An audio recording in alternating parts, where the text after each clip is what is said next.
অনেক দিন আগেকার কথা। কৃষ্ণপুর নামে এক জঙ্গলে থাকতো টুনি আর তার দুই বাচ্চা। তাদের থাকার জন্য কোনো বাড়ি ছিল না। তারা জঙ্গলের মধ্যেই বাস করত এবং সারাদিন জঙ্গলের মধ্যেই ঘুরে বেড়াতো। সেই জঙ্গলেই থাকতো তাদের তাদের একটি বন্ধু।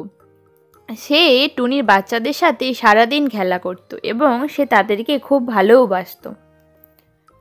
তোমরা শুনেছো তো এই বছর কিন্তু খুব বেশি ঠান্ডা পড়বে, আগে থেকে সতর্ক হয়ে যাও।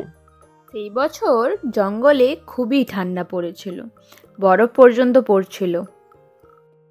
তোমরা তোমাদের মা টুনিকে এখন থেকেই বলে দাও একটি নিরাপদ আশ্রয় খোঁজার জন্য, কারণ এবছর ঠান্ডা প্রচুর পরিমাণে পড়বে। একটা থাকার জন্য ঘর না থাকলে কিন্তু তোমাদের খুব সমস্যায় পড়তে হবে, আমি আগে থেকেই বলে রাখলাম।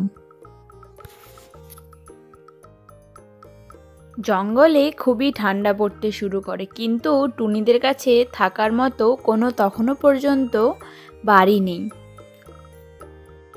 মা মা আমাদের খুব কষ্ট হচ্ছে, আমাদের এখান থেকে তাড়াতাড়ি তুমি নিয়ে চলো। এই ঠান্ডার মধ্যে আমি তোদের কোথায় নিয়ে যাই বল? আমার কাছে তো থাকার জন্য কোনো বাড়ি নেই। আচ্ছা ঠিক আছে, আজকের মতো তোর বন্ধুর কাছে গিয়ে আশ্রয়।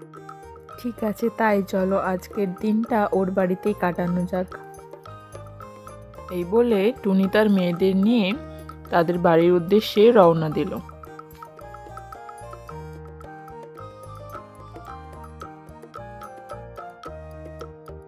তোমার অনেক অনেক ধন্যবাদ এই ঠান্ডার মধ্যে আমাকে আশ্রয় দেওয়ার জন্য, নাহলে আমি যে বাচ্চা নিয়ে কোথায় যেতাম।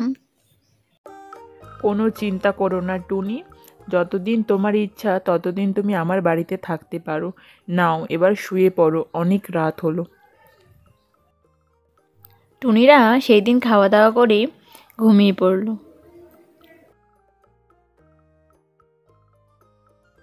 তোমার অনেক অনেক ধন্যবাদ আজকে দিনটা আমাদের থাকতে দেওয়ার জন্য। আজ তাহলে আমরা এবার আসি। আজ আমরা একটা সুন্দর বাড়ি বানাবো থাকার জন্য। এই বলে টুনি সেখান থেকে চলে গেল। খুঁজতে খুঁজতেই তারা একটি এমন বাগানে আছে যেখানে শুধুই বড় বড় আম গাছ। দেখো কত আম গাছ, আমরা যদি এই আম দিয়ে আমাদের বাড়ি তৈরি করি। হ্যাঁ তুই ঠিকই বলেছিস, চল আমরা তাহলে আমাদের বাড়িটা আম দিয়েই তৈরি করি। টুনিরা আম দিয়ে তাদের জন্য একটি সুন্দর বাড়ি তৈরি করে।